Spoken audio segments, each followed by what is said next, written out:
pessoal. Oi, pessoal. Hoje eu vou fazer essa cola que brilha no escuro. É muito linda. Ela é cheia de glitter. Ó, nem preciso botar. Deixa eu ver. Olha só isso. Eu gosto de dar uma mexida na cola, porque eu acho que fica mais macio. Então, vamos ser ativador. É da Elmer's, esse ativador, né?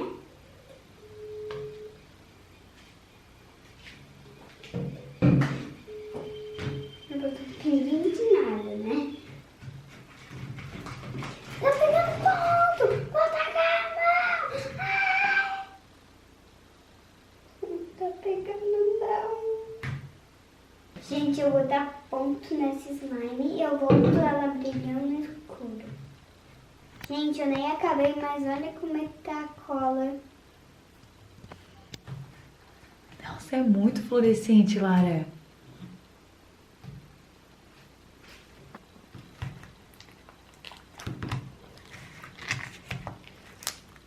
Ai, eu quero botar na mesa.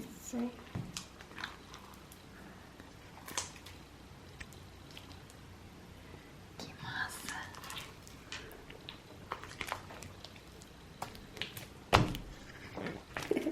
Nossa, a Lívia perdeu essa.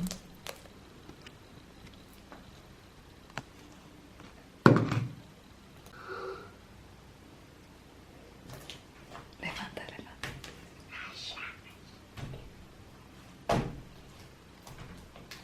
Nossa, é uma isso que eu amei. Eu amei. Sério? Eu amei.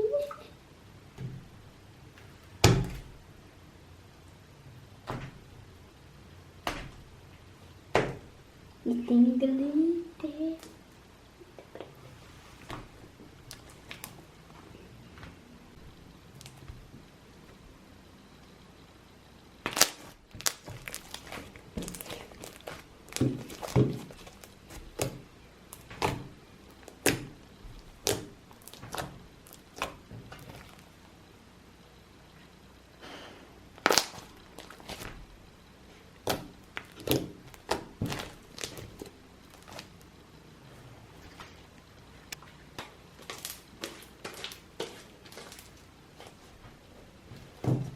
Gente, ficou pronta. Olha só. É muito boa. É a melhor que eu já fiz na minha vida.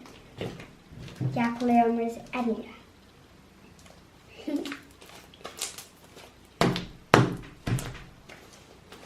Se vocês gostaram, clique no gostei.